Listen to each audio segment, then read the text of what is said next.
Good afternoon. Good afternoon. Please, if you're just entering, be sure to grab a handout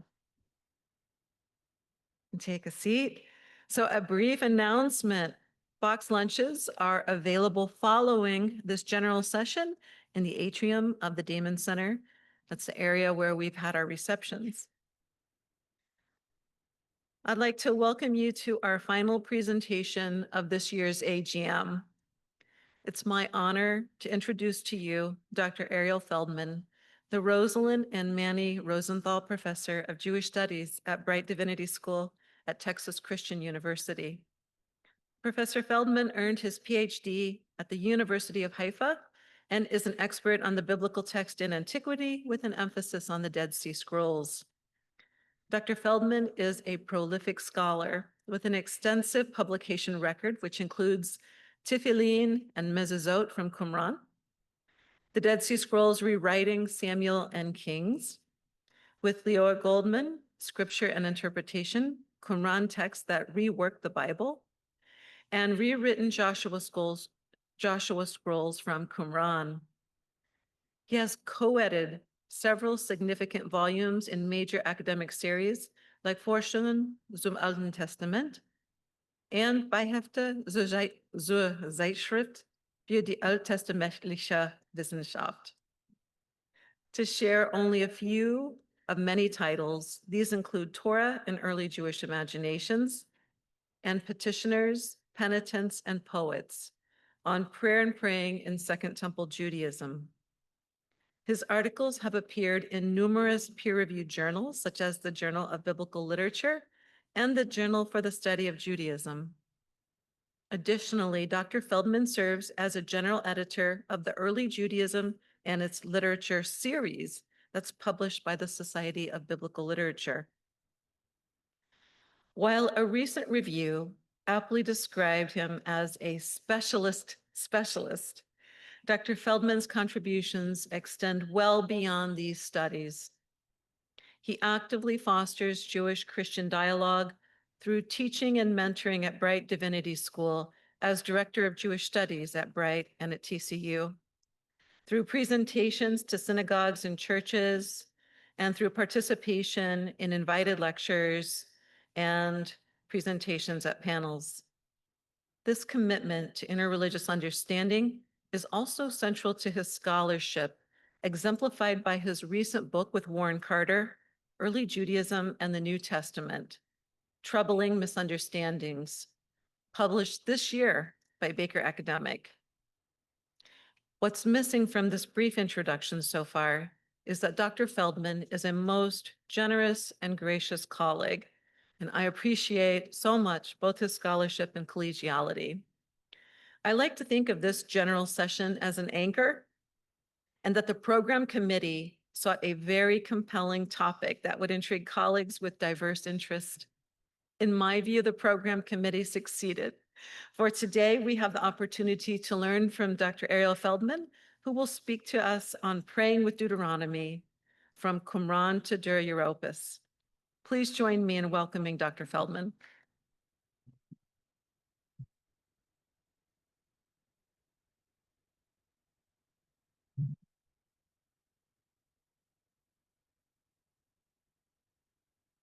Good afternoon. Can you hear me from the back?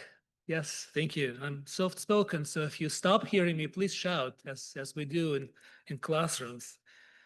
Thank you very much. Please allow me to begin with a word of thanks for this very generous, very special invitation to be here with you, to share some of my recent work. Thank you, Jamie. Where's Jamie? Thank you, Jamie, for the invitation, also for your patience with me. I changed my topic 3 times. If you gave me a bit more time, I would change it 3 times again. So thank you.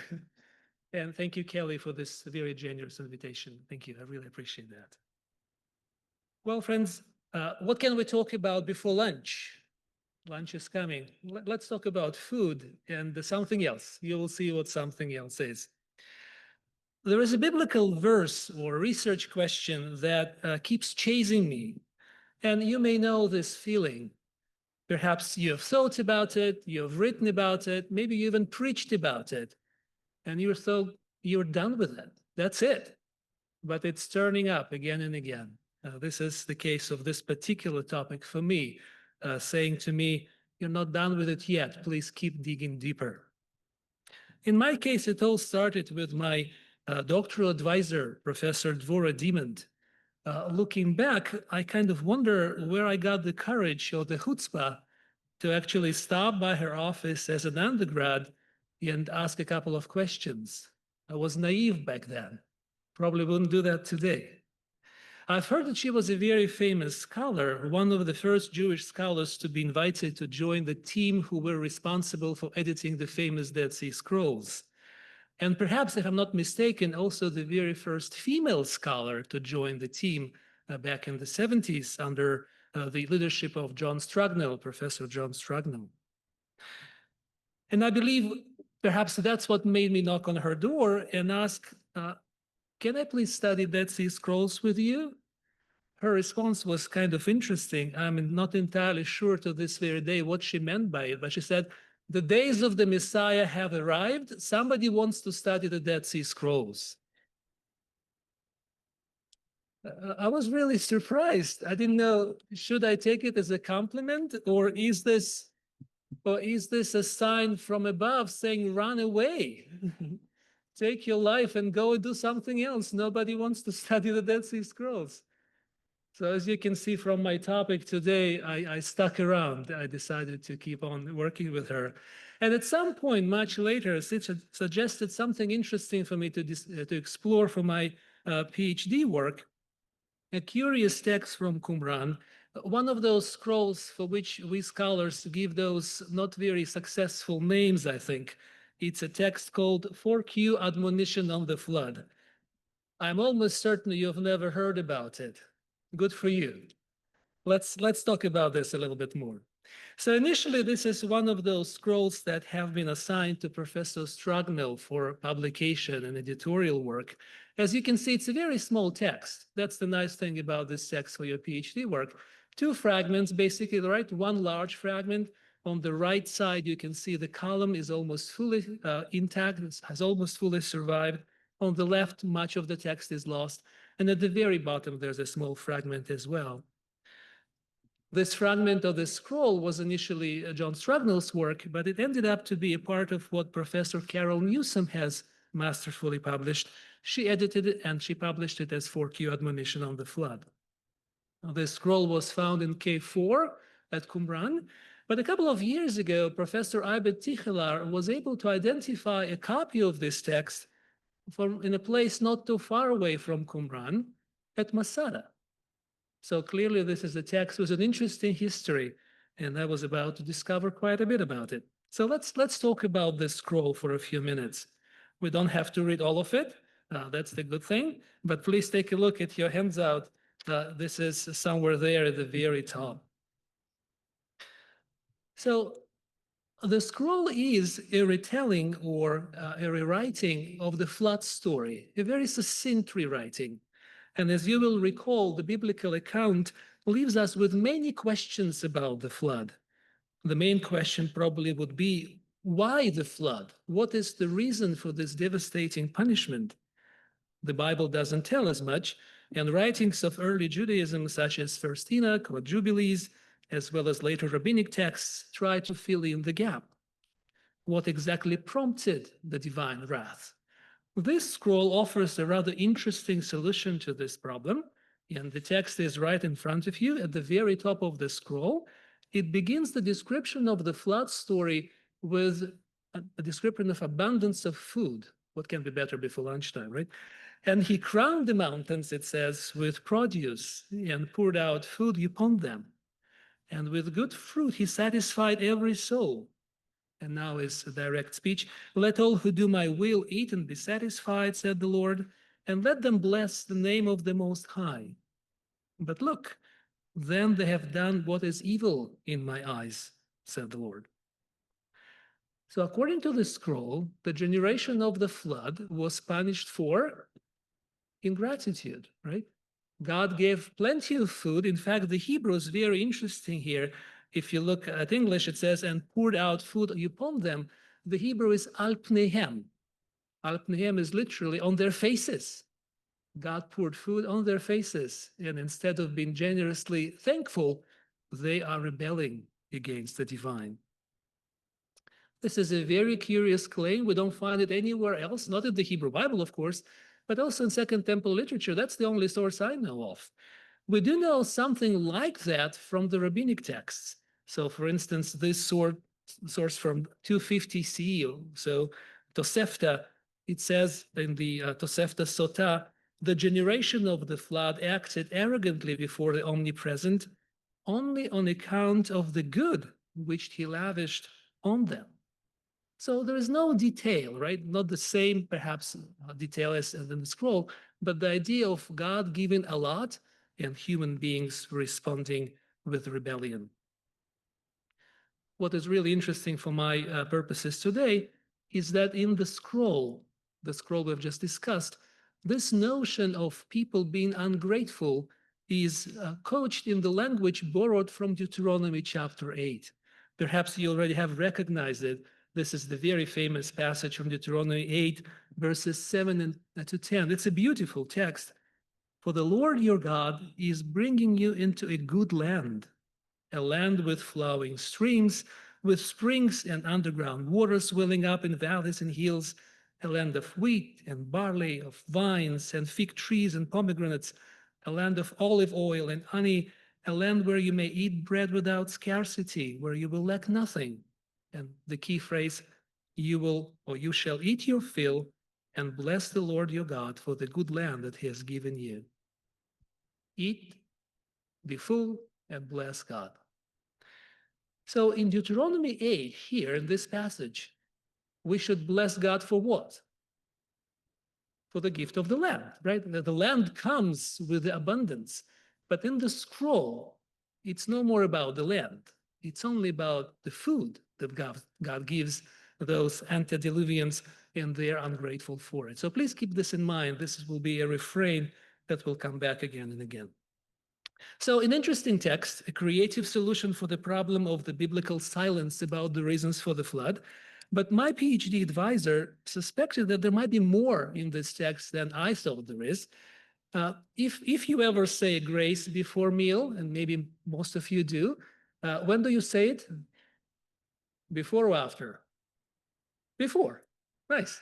In Judaism, we say it twice, as you may know. We say before and after. One time is not enough, of course. And perhaps some of you also have the tradition to say the grace of bless God before and after your meals. So in Judaism, the blessing after the meal is called Birkat Hamazon, or the blessing after the food, or blessing for the food. And this practice of blessing God for the meal after you've partaken from the meal is actually already attested to around 220 CE in the Mishnah. There is a mention of this Birkat Hamazon, a blessing for the meal or grace, although there is no wording for this blessing. It's just the mention of the practice and some ideas about how to regulate it. The earliest attestation for the actual blessing we have from a much later place. Some of you may recognize this, maybe not, but this is the famous Ben Ezra synagogue in Cairo, Egypt. I have never been, I would like to go. They say it's again open for visiting. In Cairo, in this Ben Ezra synagogue, as you may know, there is a famous Cairo Gniza, the place where Jews for centuries were putting away their sacred texts, like we do in our garages. But we sometimes do the garage sale, but these people have never done. So the Cairo Gniza has about 1,000 of years of text accumulating and collecting dust until Solomon Schechter, as you may know the story, comes and retrieves about 300,000 manuscripts or fragments of manuscripts, which are now scattered in all kinds of libraries in Europe and America. So there we find hundreds, virtually hundreds of copies of Birkat Hamazon, or blessing after the food, or grace. Here's one example. You actually can see it, right? If you can read Hebrew, second line, can you see it? Birkat Mazon, it says. So this is one of those nice examples of a small text that perhaps you could have carried in your bag or your pocket if you had pockets at that point. So why is it interesting? You're saying, why? My PhD advisor asked me, do you think it might be that your scroll, which is now mine, I've been entrusted with it for the PhD work, that your scroll may actually reflect this practice of blessing after the meal? In other words, her hunch was, what if this practice is not rabbinic? It's not from the Mishnah to 20c, but it's much earlier from this scroll already, which is about 100 BCE. Well, does the scroll really say it? If you look back on your handout at the very top, I don't think so. It talks about antediluvians being ungrateful. I don't think there is any direct evidence for Birkat Hamazon practice of blessing after the food. But you know, when your PhD advisor tells you to check on something, can you really refuse the call? Maybe you can, but not in my case. I couldn't. So I decided I have to look into it more, and I spent a couple of weeks, a month even, searching into it. So what did I find? Let's ask this question. What do we know about blessing for food practices from our sources, Jewish and Christian? Is there a practice of blessing for the food in the Hebrew Bible? A rhetorical question. If you say no in your heart, you're right. There is nothing directly in the Hebrew Bible about blessing before or after the meal. But if we go into early Jewish literature, Second Temple Jewish literature, we do find some evidence. So for instance, the Dead Sea Scrolls, of course. Please take a look at your source number 4. This is the community rule, that famous document in which we find something about the way of life, the way of living a communal life for the community or communities behind the Dead Sea Scrolls. And in column 6, this is on your handout under, I think, number 4, we have this idea that the smallest community unit is about 10 people. And these 10 people have to do the following. Wherever 10 men belonging to the party of the Yachad, and you remember Yachad is the name that they call themselves, whenever those 10 are gathered, a priest must always be present. When the table has been set for eating or the new wine ready for drinking, it is the priest who shall stretch out the hand first, blessing the first portion of the bread or the new wine. So there is a blessing that the priest is responsible for. In the same document, slightly later in the document, in column 10, and this is the next source on your handout, number 5, we find this hymn or this text in which the spiritual leader of the community, the maskil we call him, is responsible for describing his way of leading the community. And as a part of it, he reveals his routine of prayer. It's actually very interesting to read when someone prays. And please take a look at the source. One of the instances in which this spiritual leader is praying, I will bless him, he says, before I lift hand to mouth to savor the delightful bounty of the earth. After the meal? No, before the meal. And what's interesting, before that, we saw a community of 10 doing this. Here as an individual is praying before the meal. Moving away from my beloved Dead Sea Scrolls to Philo. Any fans of Philo here? Yeah, I hope so. So Philo the Alexandrian, the notoriously difficult writer to read. Philo is offering us an interesting source in his description of this very, very interesting community, which he describes as therapeutai, living in not too far from Alexandria, Egypt. And as you may recall, this is a community that lives ascetic life. They're male and female members, philosophy and asceticism mingled. And they do meet together from time to time, maybe weekly. And during those weekly sessions together, maybe on Friday night, they have shared meals. And in source number 6, you will see what they do before partaking from those meals as a community. It's actually a very beautiful description. Please take a look. This is source number 6. So when they assembled, white-robed, and with faces in which cheerfulness is combined with the utmost seriousness. Isn't that fitting for us today? Cheerful and serious. But before they recline, at a signal from a member, they take their stand in a regular line in an orderly way, with their eyes and hands lifted up to heaven. So standing, they pray to God that their feasting may be acceptable. So again, a community praying together before the meal. So Dead Sea Scrolls, Philo, New Testament now. And here is not my playground, really. Think about New Testament. There's no source from New Testament in your handout because you know it by heart, right? I don't have to cite those texts. Think about New Testament stories, instances where there is a prayer before meals. think about Gospels, so think about 1 Corinthians 11. Do they pray before or after? It's always before, always before. So what do we have so far? We have mostly, if I may allow myself call it this way, sectarian texts. That's the Scrolls community, Therapeutai, early Christians. They pray before meals. They do it as a community, although in the case of the Maskil, we also have a sort of individual prayer before the meal. The evidence, however, is a bit more complex, as you can imagine. I'm not trying to flatten it too much. So two more sources for you to think about. Please take a look at source number 7.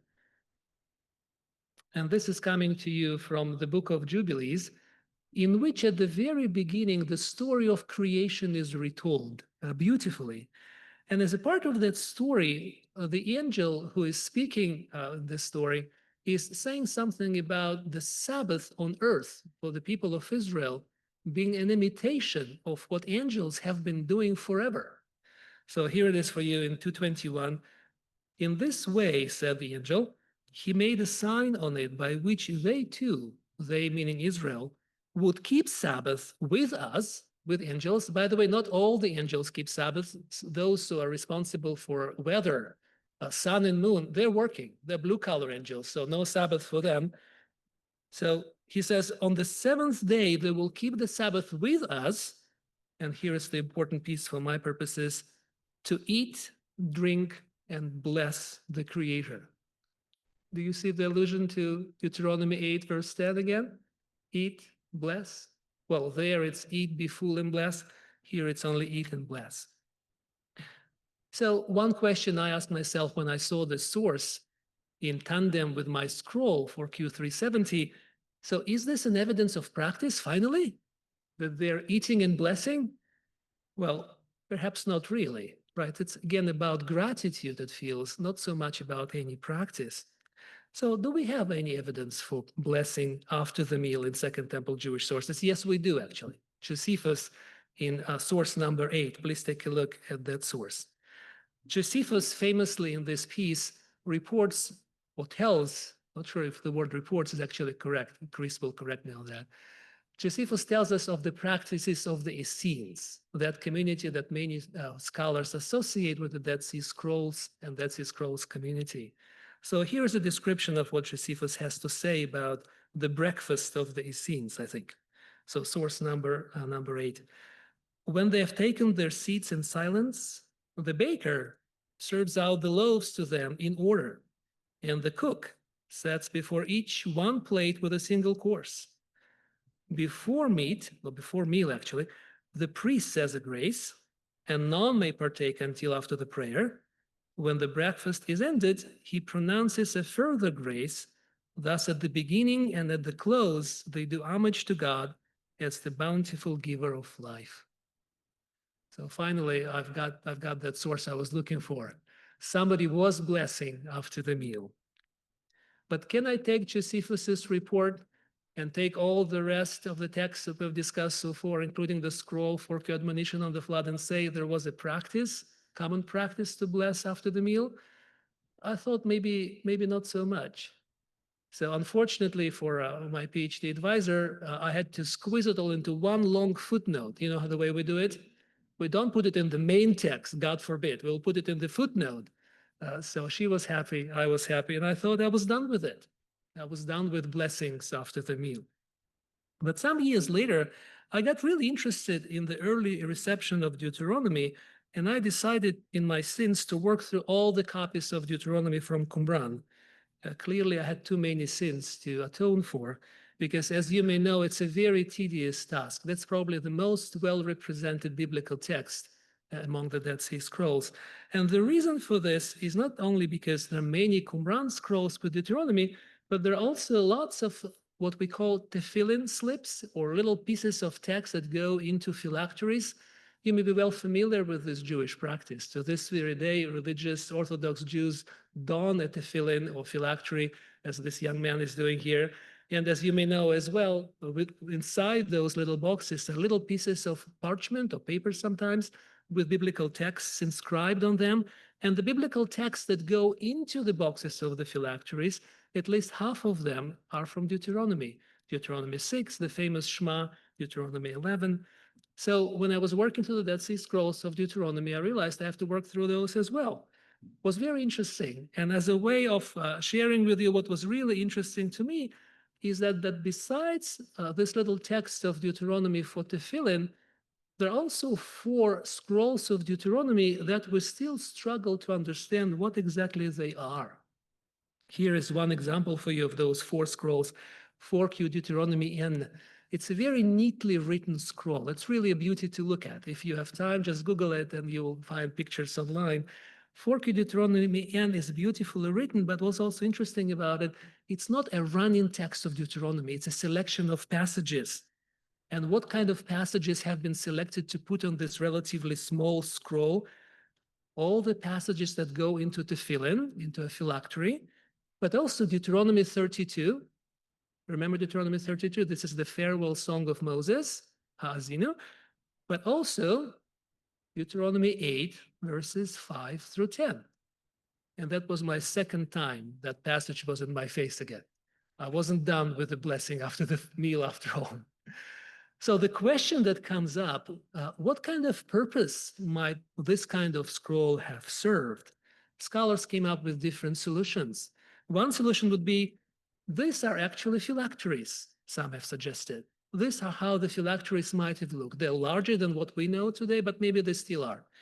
I'm not entirely sure, because little pieces that go into tefillin or phylacteries from Qumran, they're really tiny, thin, very thin leather, and the letters are more or less 1 millimeter high.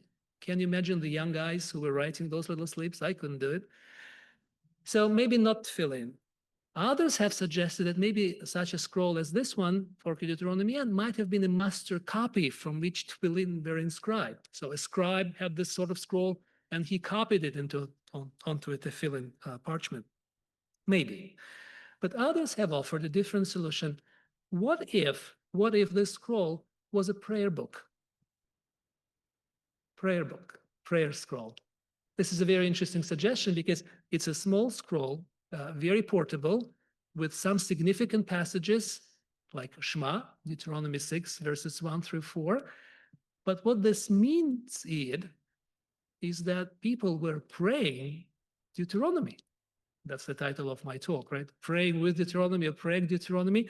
And if they were praying Deuteronomy, what about that passage from Deuteronomy 8, verses 5 to 10 that they would include in this scroll?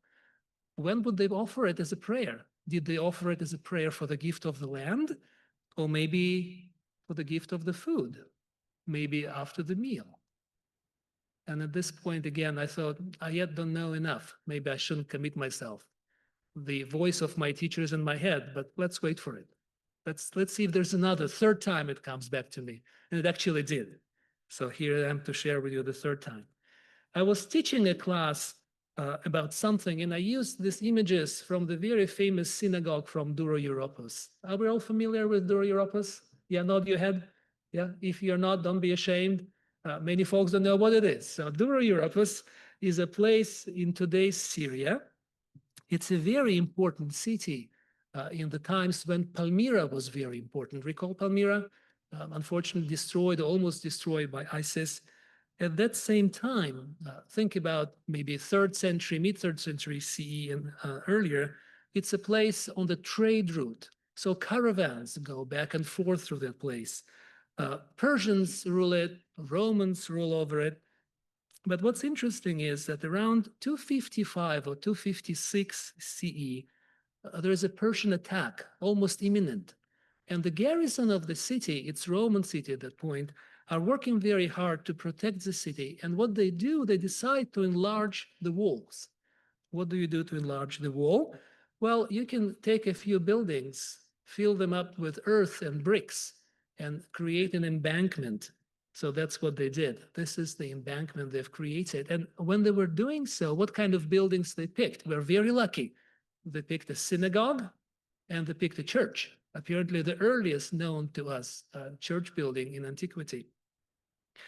1600 years later, British soldiers were digging trenches in the area, And some amazing frescoes began to show up as they were digging. So immediately, almost immediately, a joint French-US excavation team arrived to the place, and we have this famous Dura-Europos excavation reports from them. In 1932, they found the synagogue building. Seeing the frescoes emerging from the ground, one scholar said was like being hit by a car. Well, you look at this image, this is not a situation of being hit by a car. It's a black and white image. It doesn't work. But how about this? How about those beautiful frescoes restored to us by modern artists here? So what they've discovered is that the entire walls of the synagogue were covered with images that may look familiar to us. I'm sure you see the Exodus story right here with Moses. Who is the second figure? They say it's also Moses. It's two Moseses, like in a small cartoon. One scene is followed by another. Isn't it beautiful? So imagine for yourself for a second, this is David been anointed. What would it be like to read Deuteronomy in this building with that community that gathered for worship in Dura-Europos synagogue? Might there be a problem of sorts? Sorry, I'm looking for the general image of that. No. Might be there a problem of sorts? Perhaps you're thinking what I'm thinking. Think about Deuteronomy chapter 5. I'm the Lord your God. You shall not make for yourself any likeness of what is on heaven above, or that is on the earth beneath, or that is in the water under the earth. But there are images on the walls, including an image like this. Would you do this in your church? I've had rabbis asking this question. So apparently, putting images on the walls were not the same thing as worshiping them. And clearly, these artists and those who commissioned them were very careful because they never represent God. Can you find God in this image? The hands, the hands. A common feature in Jewish mosaics from this period of time and from Jewish images overall, the hands stand for the divine presence. So clearly a negotiation of Deuteronomic requirements. Some images are really easy to identify, some are not so much. Please take a look at this four male figures at the very central piece of the synagogue wall, the wall that faces Jerusalem, just above the ark where the Torah scrolls were placed. Four images, and one in particular is curious. All kinds of suggestions have been made about who this is. One very popular one is actually about Abraham. This is Abraham, because Abraham is someone who receives a promise from God when the darkness comes upon him in Genesis chapter 15. So the dark halo behind this gentleman's head maybe suggests the darkness.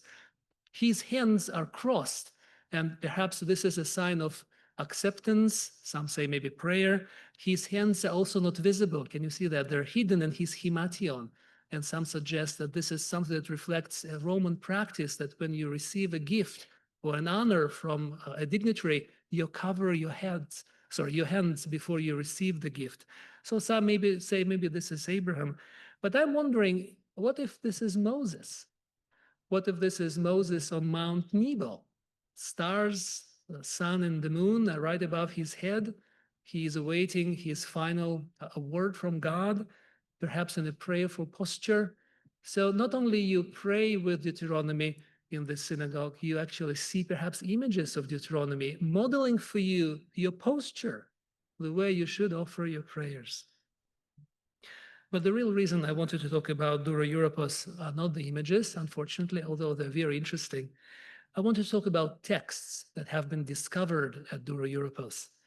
So there are lots of texts that have been unearthed, but you and I wouldn't be very much interested in them because those are texts that are not really religious texts. It's about Roman army, things related to the garrison, exchanges of things, food rations, and all kinds of things. But there are also religious texts. I don't know if you've known this, but the earliest copy of the Greek Diatessaron, and you know more about this than I do, the earliest, the only copy of the Greek Diatessaron has been found there at Dura-Europos. And in addition to this important text for Christianity, there's also one text in Hebrew that has been unearthed. And as you can imagine, some of the inventive scholars found a great name for this text. They called it DPG 25. It's almost C3PO of the Star Wars, DPG 25. Three fragments, here they are in front of you on the image. A very nicely preserved text. Those of you who have done some work on the Dead Sea Scrolls, you know how difficult it is often to read those because they've darkened, they've deteriorated. This text is easy to read. It's beautiful. And I went with my wife to see it at Yale University Library. We really enjoyed looking at it, working with it. So when the text came to the possession of scholars, of course, the first question was, what's that about? What's on it? Charles Torrey was the first to take a look at this text and translate it for us. By the way, that's the place where the scroll or fragment was found, just by the synagogue, but not in the synagogue. And the street on which it was found is called the Wall Street. I thought that's a good name. So here is the first translation of this little text. Blessed is our God, the eternal King. A portion of food he appointed, the children of men, cattle, and if you kind of roll down with your eyes, all beasts of the field, both small and great. Immediately, Tori knew that what he is dealing with sounds and looks very familiar. It looks very much like Birkat Hamazon, the Jewish blessing after the meal that he knew was around for centuries. Well, he didn't know all of the examples of that Birkat Hamazon from the Cairo Gniza, but they were slowly emerging. So when I see a text that has been found, I always wonder, can I do something better with it? So I tried my hand. Actually, my wife and I, we tried our hands on this little scroll. And what we were able to do is to take the fragments of the scroll and put them into one unit. Now, you may wonder what the circle is. I don't know if you can see it well enough. But on the scroll, on the fragments, there are signs of kind of almost a circular something. I kind of think about someone putting a wet glass of beer on this document and the letters slowly being smudged. So when you put the fragments in a particular way, you actually get this perfect circle. So clearly some sort of utensil was standing on it at some point. And what is really beautiful about this, that we get now a fragment of a prayer, only 13 lines, and a very small one, actually.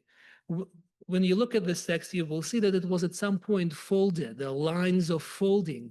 And if you try to reconstruct the folding, what you will see is that in a folded state, it's only about 1.5 centimeters by 2 centimeters, or 0.6 inch by 0.8 inch. So it's a tiny bundle that someone, again, if they had pockets, could have slipped in their pocket and carry with them. So maybe it's not a community thing here, right? It's a personal thing, something that someone was carrying with them along the way. One interesting detail before I wrap it up. So here is the text of the scroll, of the little fragment. It's also in front of you under source number 9. The very first line is really, really curious. Blessed is X, and this is before X-Men were popular, right? Blessed is X, King of the world or King of eternity. The first question, of course, what does the X stand for? Scholars have had all kinds of ideas. Some have suggested, and I think I have an image of this X, some have suggested that this is a letter Aleph. It kind of looks like an Aleph, but not really. The other Alephs of this text are very different. But if it were an Aleph, the idea is that it stands for Eloheinu, Baruch Eloheinu, blessed our God, or perhaps even for 3 words, Baruch Adonai Eloheinu, blessed are you, our Lord God. Others have suggested that this is a Paleo-Hebrew Tav letter. And in some places in Rome, we have burials, Jewish burials, where this sign maybe is used as a sign of Jewish feelings about divinity. What is the most crazy idea that could have come to someone's mind? That this is a Greek letter chi or chi, standing for Christos. That's right, somebody's saying it in the crowd. standing for Christos. And this is not a Jewish prayer, but this is a Jewish Christian prayer, the only one of the kind we have in Hebrew. Imagine that. So as you can imagine, the idea was not well received. Very interesting idea. Others have said this is not a letter at all. This is a sign.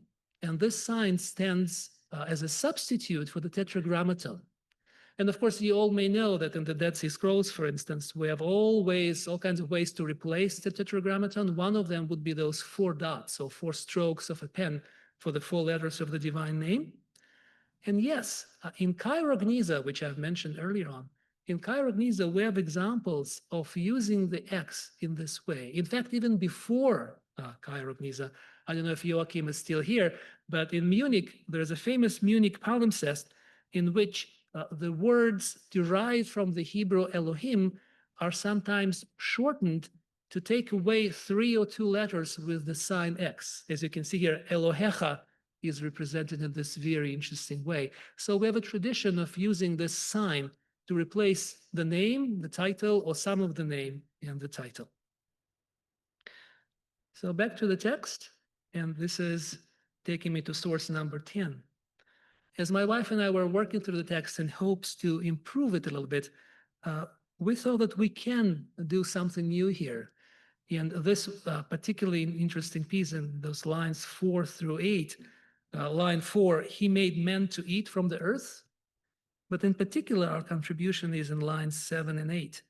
Eat and be filled, O holy people, and give thanks to God. That was my 3rd time of Deuteronomy 8:10 right into my face. Another allusion to Deuteronomy 8:10. Eat, be filled, and bless. And as you can see once again here, it's not about the land, it's about the food. It's about the gift of the food that we're blessing for. So what this prayer was about, with this sort of allusion into it, well, I don't know. But it seems likely that it was a prayer that was uttered after the meal rather than before the meal. Well, the lunch is almost upon us, and Archie is standing out there in the gates with the microphone, ready for questions. So let me wrap it up for you. If you think about all these little dots that we put on the map together, I kind of wonder if at this point I can link them into one continuous practice finally. So what do we have? One thing is clear, we have plenty of early Jewish and Christian sources to attest for a custom to bless before the meal. But what about after?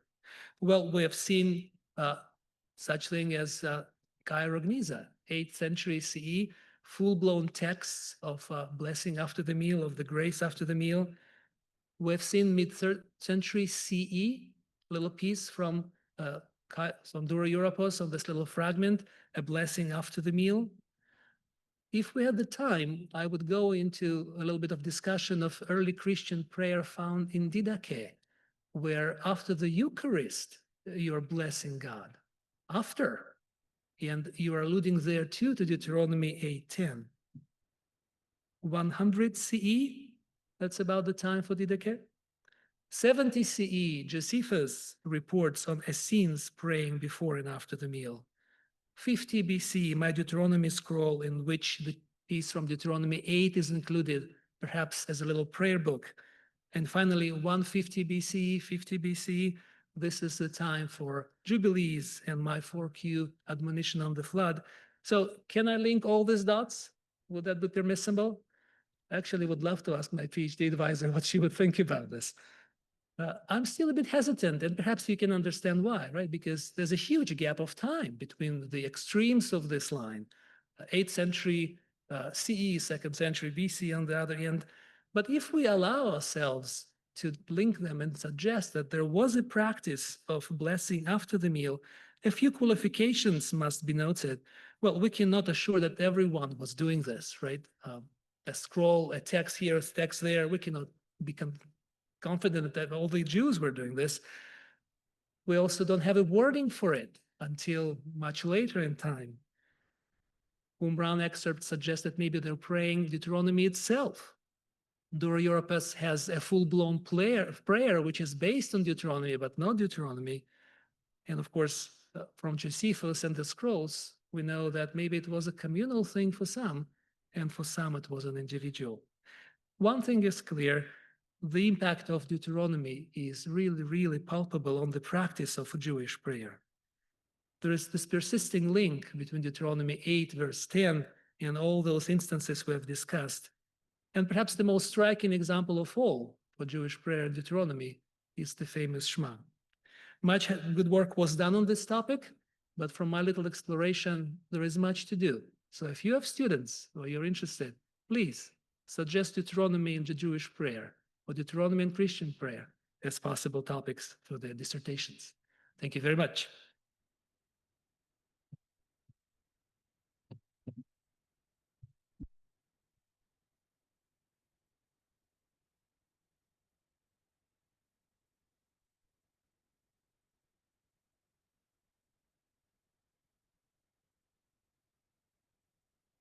I apologize. I got overly excited about my stuff, which is very dangerous. So we've got a few minutes for questions. Thank you, Ariel. We have time for, I think, maybe 2 or 3 questions before we need to break.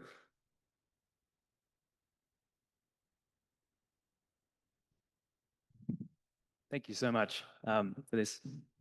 Okay. Hi, I'm Julian Sieber. I'm from Loyola Chicago here. Thank you so much for the fascinating presentation. I'm curious about this theme that you, I think, established very clearly with all of these texts, moving away from this idea of the land from Deuteronomy 8.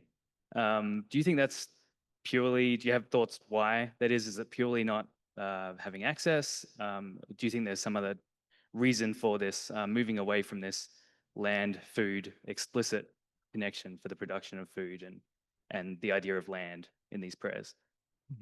Thank you. It's a great question. I have no answer for it, but my question is, my probable feel about it, you might be familiar with the Jewish rabbinic term of midrash halacha.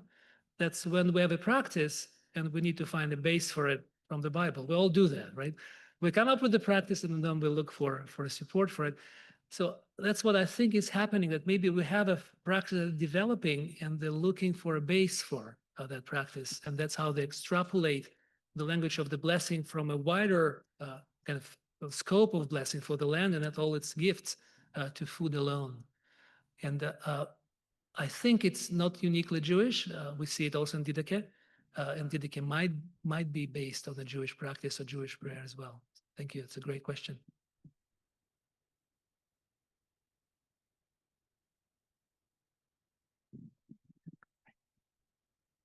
Thank you so much. This was super fascinating. Thea Portia Young.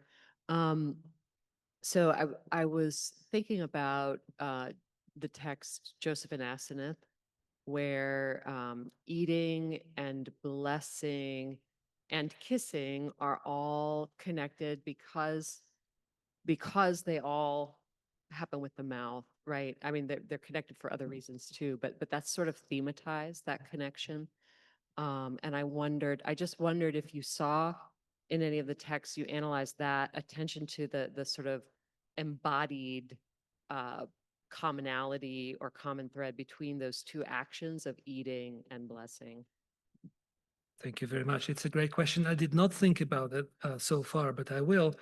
I'm wondering in the community rule, source number 5, I think it's very particular about describing the gesture involved in eating.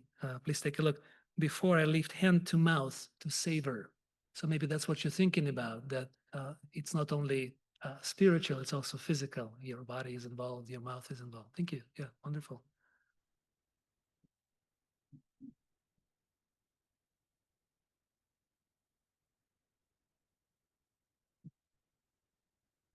Mark Lester, University of Chicago, Greenberg Center for Jewish Studies.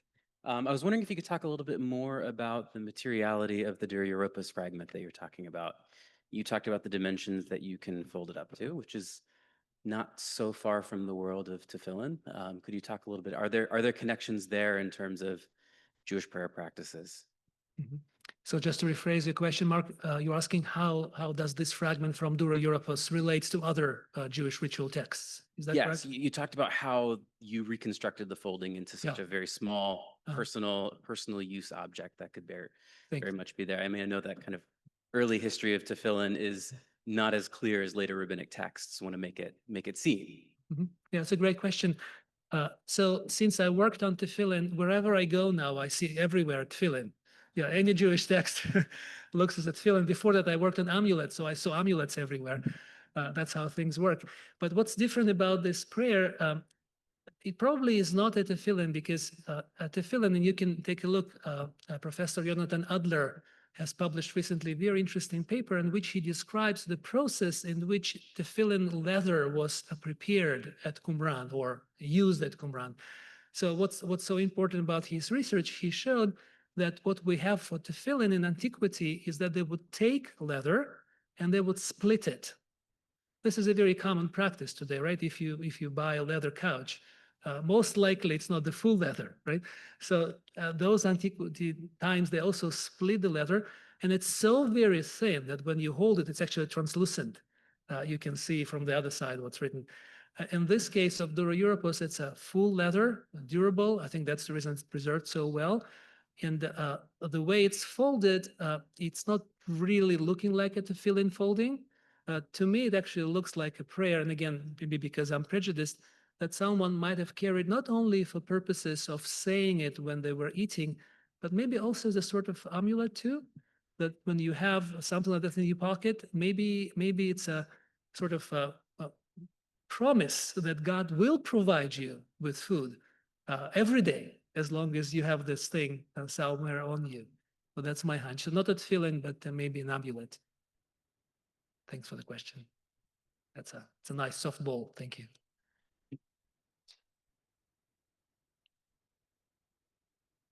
Maybe it's lunchtime. Thanks. I think that will wrap it up.